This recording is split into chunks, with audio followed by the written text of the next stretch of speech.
Smoke rises over southern Lebanon after an exchange of fire endangered a shaky truce. Israeli artillery and airstrikes hit South Lebanon on Saturday, after Israel said it had intercepted rockets fired from across the border. Lebanon's state news agency reported a spate of Israeli airstrikes and artillery barrages in the country's war-battered south, and several deaths. Lebanon's Hezbollah denied responsibility and said it had no link to the rocket launches.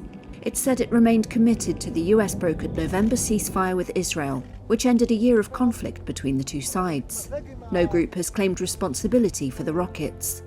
Here in Metula, people rushed to shelters after sirens sounded, but soon returned to their daily routines. Saturday's strikes were the first since Israel effectively abandoned a separate ceasefire in the Gaza Strip, with Palestinian militant group Hamas an ally of Hezbollah. Both groups are backed by Israel's arch-foe Iran. Last year's war between Israel and Hezbollah was a spillover of the Gaza conflict.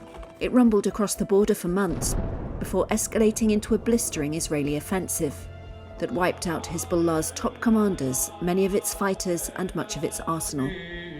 The Israeli military said early Saturday it had intercepted 3 rockets launched from a Lebanese district about 4 miles north of the border, which was the second cross-border launch since the truce.